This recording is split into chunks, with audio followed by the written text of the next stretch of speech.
All right, we're laying hardwoods.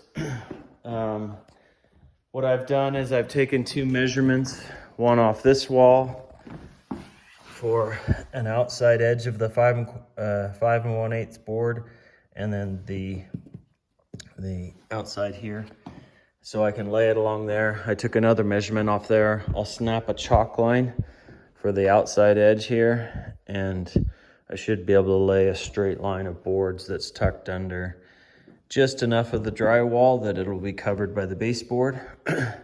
I'll sweep as I go, even though I've done most of the major debris cleanup. I need to finish chiseling out those door jambs so I can run under them. This first row, because this angle, this air compressor gun that shoots 2-inch cleat nails, well, up to 2-inch. I'm going to be using 2-inch. I have to set the board right here, but obviously it won't go against the wall there or the other way when I get to that wall. So for the two edges, I'll probably just use my 16 gauge nailer. Some people will attempt to shoot into the crease there, but because we use rough cut looking with a lot of variation in wood grain hardwoods, when we lay them, I usually just shoot them into the surface because it's just along the edges. And then we putty, and we'll use a stain pen to come back and touch up, and then just wipe off with a rag those spots where the nails are, and nobody notices them unless you're walking around trying to look at certain things. And then once you have that first row set, you can just flow off of it. I'm not gonna have any seams or transitions or turns in the wood, so I'm just running my lines straight across. And when I get to a variation, I'll go into there, I'll go into there, I'll run straight into the pantry, and I'll move to the left and right, so forth. That's where it'll get tricky, where I have to kick back that way and pin boards in the opposite direction. I'll be doing a lot of brad nailing back in there, which again, nobody notices back in the pantry. I rented this nailer. It was 90 bucks for 7 days, so I got to get my air compressor set up in here, and I've got my 2-inch cleat nails. There's my air compressor. 2-inch cleat nails. I've got 4,000 of them. Hopefully that's enough. Got a brush. I don't know whose that is. Oh, that's Mike Anderson, the tile guy. He stole his brush. This is the hammer you use. It has a rubber tip, and you want that softer white rubber. And this is what you use you kind of have this in your right hand, this in your left hand. And if someone's laying boards, I can just drag them, put them into place, tap them tight, and then boom. And about every 6 inches, sometimes 4 inches, you're sending a brad nail. So maybe in this board, I might have one here, one here, one here, or I might put 4 in there. Just kind of depends how I feel going. And yeah, all is well. So I think that's it. That's a rundown of what we're doing. And this should flow, once I get rolling, it should flow pretty quickly, especially if I have somebody here laying boards down out in front of me. It's gonna kind of stink. Normally we've always had these in the last corner of the house that we're doing, so by the time I get there, there's just a few boxes left, but we're gonna have to, I think we'll lay right up to them and then just shift the boxes over onto here. But that'll stink having to stop halfway through and restack boxes. So. Alrighty, that's it. I'll try and film as I go, and point out things, but I'm not sure. A lot of people put an underlayment. I don't. We have a dry climate. I'm not worried about moisture, and I like the squeak of the floors, so I'm not worried about that. I like having hardwoods kind of squeak a little with the wood on wood. A lot of people will glue them. I don't like to glue them just in case I ever need to get them up, or if we have a little mess up and I have to go back and peel up part of a row. I just don't want the mess of the glue and so forth. So it's hard enough to pry them up with those nails in, those cleat nails. They're really locked in. So, and we shouldn't have any like bubbling or cupping with this nice hard maple. So it's 3/4 inch solid hardwood. So pricey stuff. Well, not too pricey. It was $7 a square foot. So maybe that is pricey. All right, here we go. Real quick before I begin, it looks like my wife was here last night painting. She painted this cabinetry that we built into the mudroom.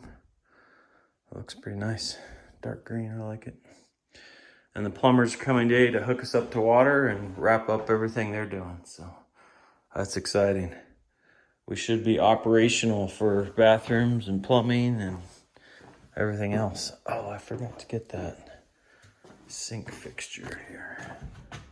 Anyway, I'll deal with that later. Let's get to hardwoods. All right, all the door jambs are trimmed out the way they need to be, to just inside, about 1/4 inch or 1/2 inch inside where the door is gonna sit.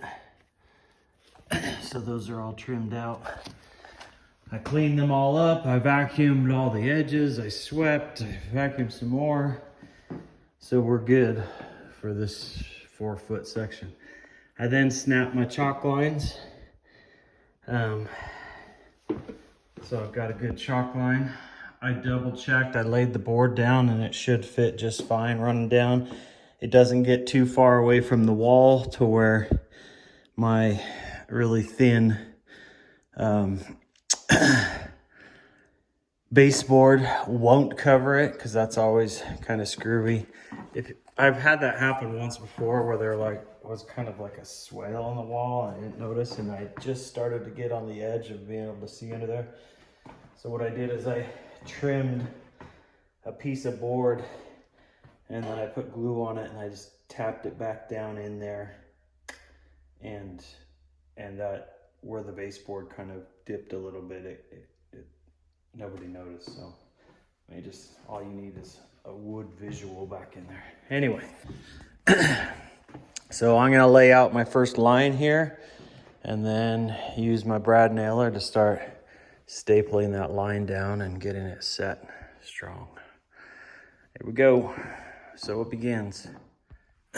They do say as well to try and pick from different boxes. As long as I order all from the same, I can't remember the term that they use for it.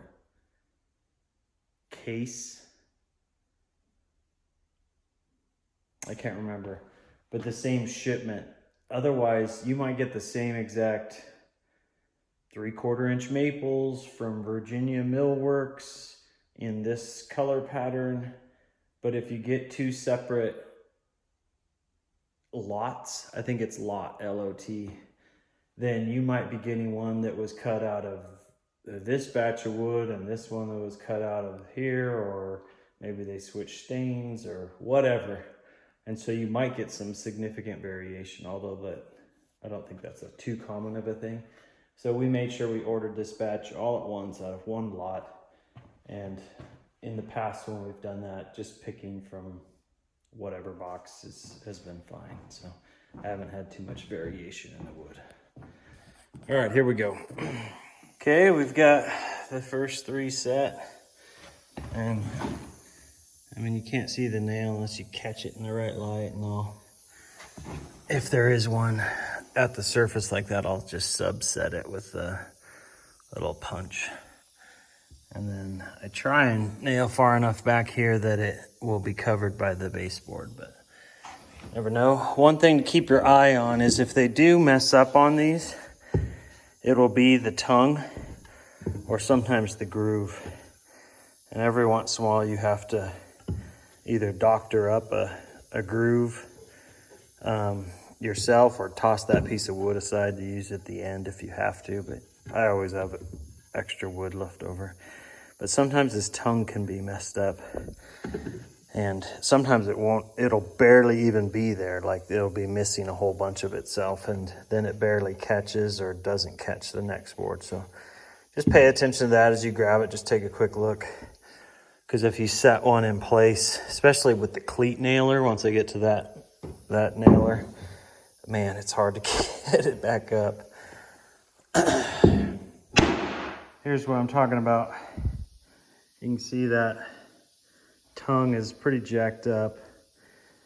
Because so much of the board is still good, I can see I wouldn't have a problem laying this, other than it's not catching. I mean, it's only a few inches in the middle, so it shouldn't be too big of a deal. You can just nail on each side of it. It's gonna pin it down. But if it gets longer than that, then you may want to set it aside, and then you're gonna be making a whole bunch of cuts, and you can use this board to cut if you need to, and then just throw out the junk piece. I'm gonna set it aside just because I don't need it right now. Here's an example of one where it's just because they're not, or abnormality in the wood fell on that spot, but you can see that's not gonna catch anything. So again, this doesn't happen too much, but when it does, just... I wasn't paying attention and I laid this long board. You always have to be checking. Sometimes they don't make the cut you need to make. I don't know why, but every once in a while they have a bad board like this. So now I gotta pry this up and take it all out.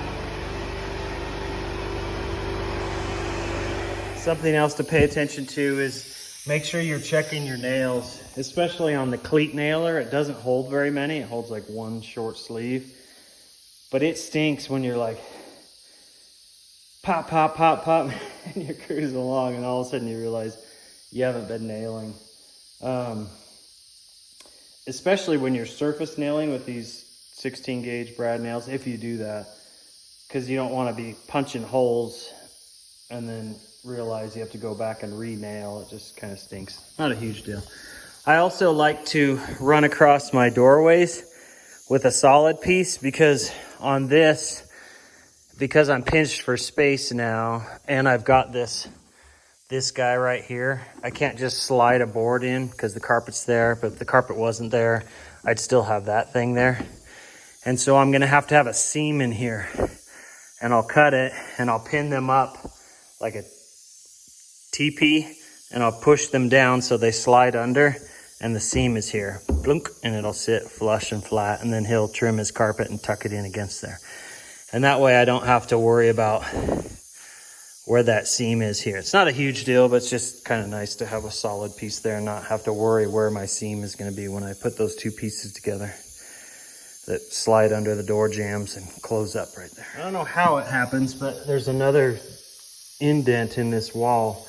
It's running straight on the seams and the measurements are the same, but I think it's the drywall. It feels like it curves out here and curves out there.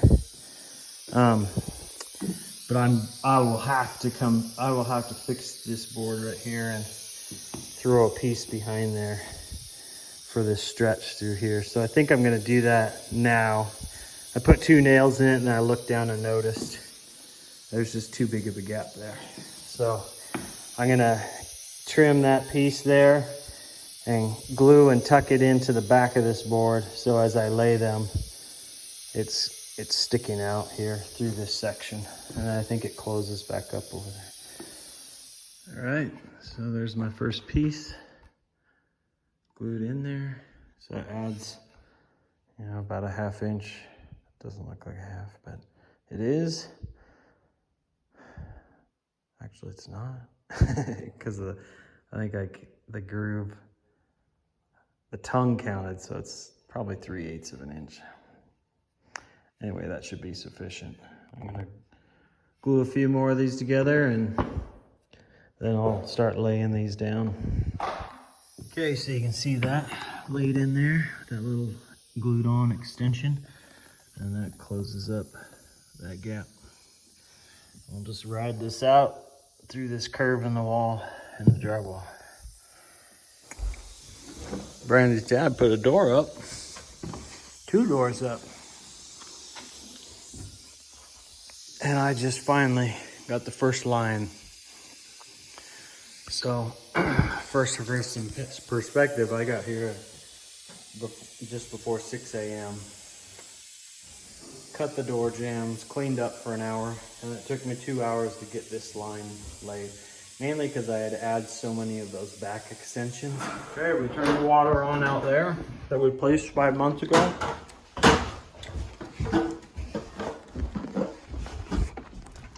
Now, the moment of truth.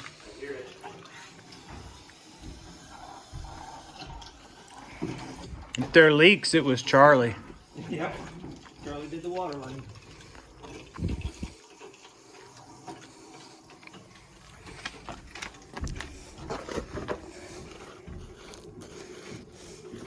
Actually, if there's a leak, it would come from under here. We pounded the cheese out of it with that excavator, the mini.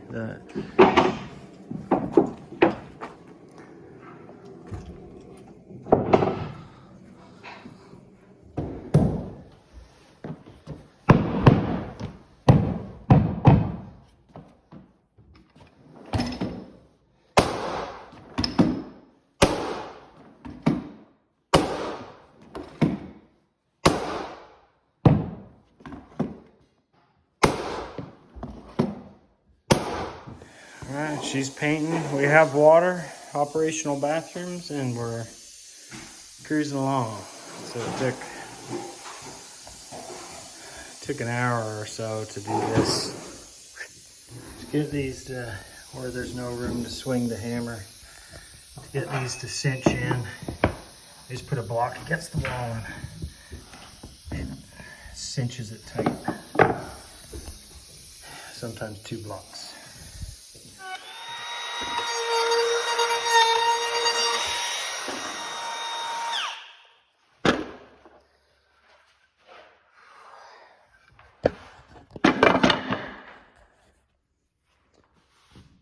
So I made the first door frame thing. So I told you we're gonna tee these up and then slip them down and in. I'll show you that here in a second. The carpet guy came by. He was here yesterday. He came by and said, I need to do these today. So I'm hurrying. He's gonna come back in an hour.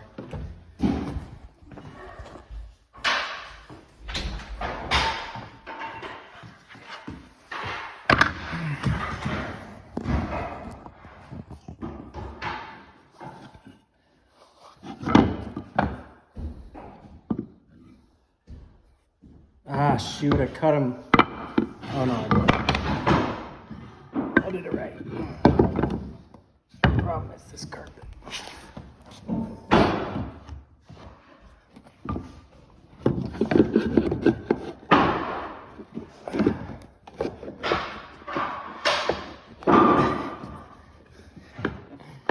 Maybe this will work, maybe it won't. Shoot. I've never done this with the carpet in already. Those aren't gonna...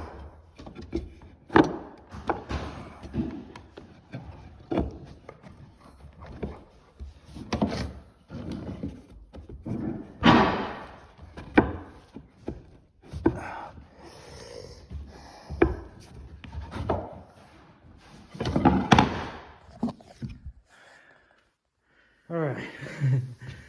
The carpet guy came and said, you have 1 hour, I gotta be back here to finish. So I put all those in. And they were kind of a bugger. I couldn't do my teepee fold down thing. I had to cut them just short on each end and then tap one in, tap them out, and then try and tap them together. And that was kind of a bugger. But it looks clean and nice. All right, next morning, the carpet guy came last night and buttoned up each of the doorways. So those are all set. I think it's turning out really nice. All right, we've got everything laid, and now I'm gonna put this transition piece in and then go into the closet. I had forgotten that when you've got this hard 3/4 inch tile built up, if you put your hardwoods in second, which is typically the case, and you got to take this tongue off if the tongue is facing that way. Otherwise, what you need is just a clean, straight-walled piece matching up against a clean, straight wall. So if the groove was on this side, then I take the tongue off of what I'm dropping into here, or make sure there is no tongue. And that way I can slip it in and drop it in, and I can snug it right up against this tile. And this is, I think, 1/8 to almost 1/4 inch narrower than down here for some reason. And so I'm gonna custom cut these pieces with that angle in it because I want it snugged right up against the tile. I just want that smooth transition. And then I'll just be able to drop it straight in with glue and some surface nails, and it'll be good to go. So I had to use my oscillating tool or whatever that's called to cut off the tongue sticking out on this side. And I've got that all smoothed out, so I should be able to drop those pieces in cleanly. All right, I got that in there. I have a little bit of gapping over here that I had trouble with. And then I barely got that one in. It was tough to get it just right. It really angles there. That last piece of tile was, all it takes is a 1/16, and then on this hardwood, there's no give. So we'll have to get some dark gray caulk and just put it in there. We'll do the same over here. Because I got these pretty close, but there's maybe a 1/16 there and a 1/16 there. Just because there is some variation in the tile. But I like the smooth seam transitioning. So you just gotta cut carefully and then just use a little colored caulk to match, or even grout. Some people will grout right up against the wood, which I don't mind, but sometimes that can start to crack because this will have give and that won't have as much flex in it. All right, into the closet. All right, that closet's done. Looks like there's a big gap in the back, but the baseboard covers it. It's just a visual illusion. So that feels good. Have that all done. Took quite a while. Now we're back at laying down this row and laying down this row. So here we go. Big push towards the finish.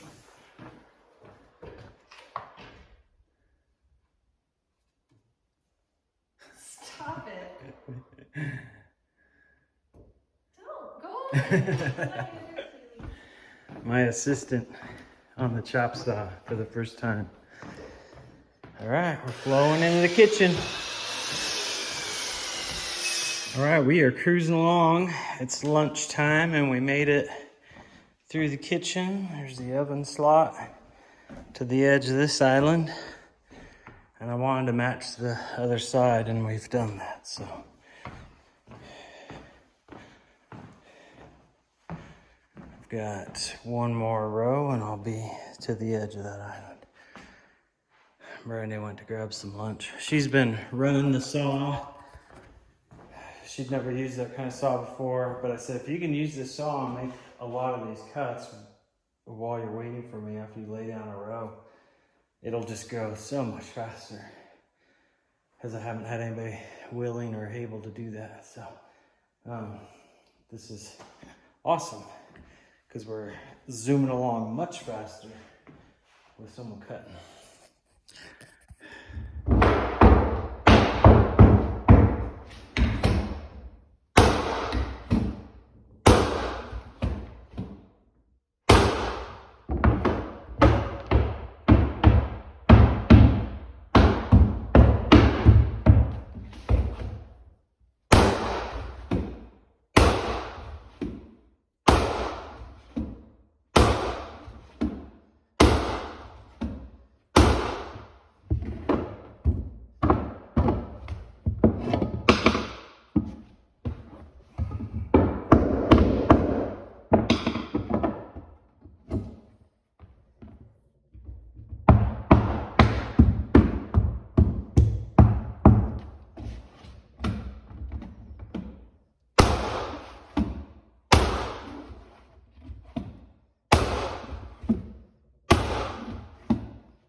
gotta see if it's gonna match up around the island.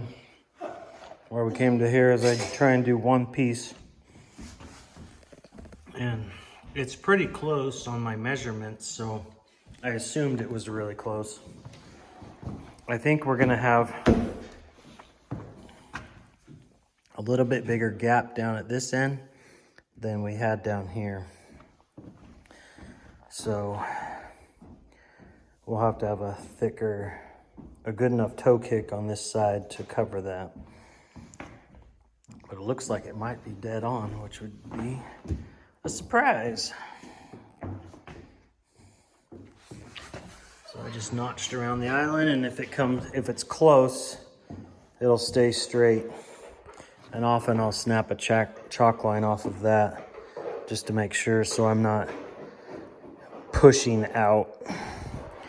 If it doesn't match and I need to take the tongue off and then notch or trim off a little bit of this so that they sit snugly, then I'll do that. Or if there's a gap, that's when I have to figure out if I'm going to add a little bit of filler and have a strip in there. I did that on one house. I added like a 1/2 inch strip, and again, nobody would ever know unless I walked up and said, look, and they're like, oh yeah. And they noticed a 1/2 inch strip just blended in with all the floors and seams. Okay, the hardest thing in here is when you leave your base wall, which has kept us dead on everywhere until right here. And now from here on, we depart from that wall. Other land, I put a screw in right here and then ran a chalk line along that edge and then shot a chalk line straight in. It matched up exactly with me taking a measurement off here and a measurement off there and using my longest 8 foot or 7 foot. Whatever that is, all right. I held it against here and just drew some lines. So multiple lines and multiple measurements get you hopefully dead on. I also have a laser level line. I might set that on here and shoot it. Turn out the lights and shoot it and see if that holds true as well. But this is where you're gonna see some problems if you run into them. And this is why some people will, and maybe that's what I'll do, put a strip down and then just start a new line based off of here. And it'll be close to this pattern, but it has a strip in there. You know what, the more I think about that, the more that might be what I do. That way I don't have this weird thing sticking out there, hoping that it stays in line with here. And just start that room fresh with lines pretty darn close to this, but I can square it up off its own walls with a gap piece. So what I would do is end all my pieces here, flush, drop in a plate there without any tongue and groove in it and just glue it, and then run everything off a straight line going out. If I do that, I'll show you. I decided to change directions and go that way. It's going to be easier to lay the floor in there anyway, and that way I don't get off. Because I remember even in the little side pantry in our other house, it got off towards the back, and there was some gapping back underneath the shelving, which again, no one would know but me, but I was frustrated by that. And this, just laying a couple boards in here, I could tell there's something going on that I can't quite put my finger on. And I think I could go ahead and just start loose laying things in place and then tacking them down, but I like the idea of just coming right to here, and I've created a 7-inch threshold so it just slightly protrudes on each side by gluing these together. And I'll just butt my boards up snugly against it here, and then I'll cinch that into place, and then I'll just start running straight lines across here, and I think that's going to lay into there a lot quicker. So here we go.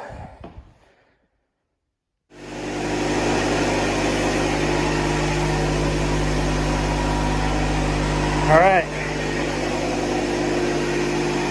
For some perspective, we have, I think, 1,000 feet of flooring, and we might have gone through 600 feet of it, maybe 500, I don't know. Anyway, and I've gone through 2 boxes of 2-inch cleat nails of 1,000 each, so 2,000 nails, and I've got 2,000 left.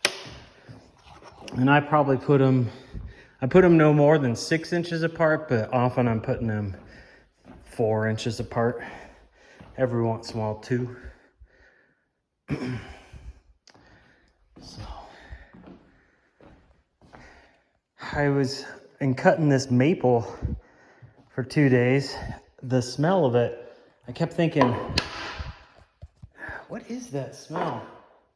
And it smells just like the inside of a beehive. Like when you're taking the frames out, there's a pungent, unique smell.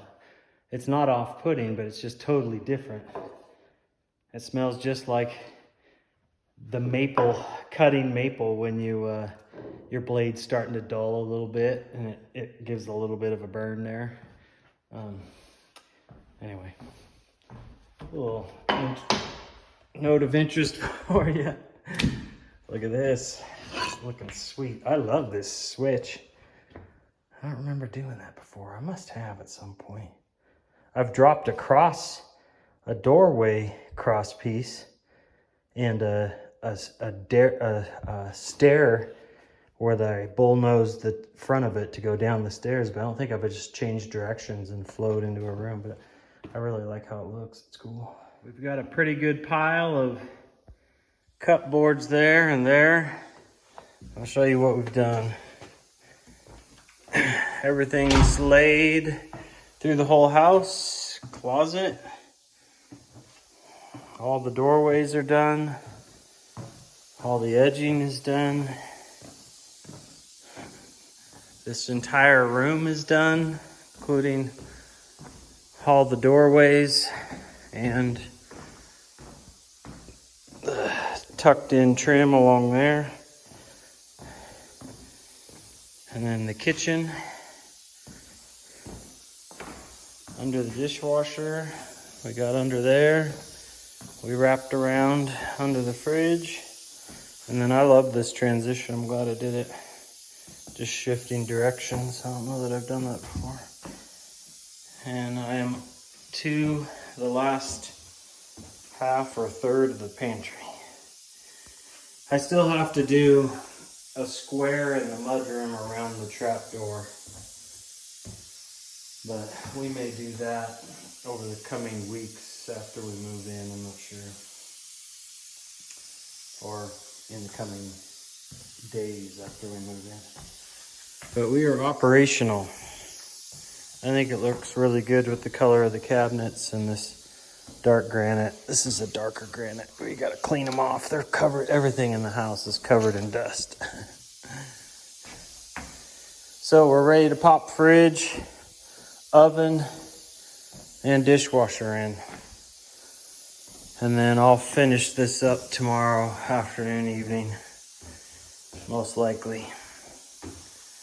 Got work all morning and for my real job. And I might call it quits. It's like 8:20, 8:30. But it looks really good. I'll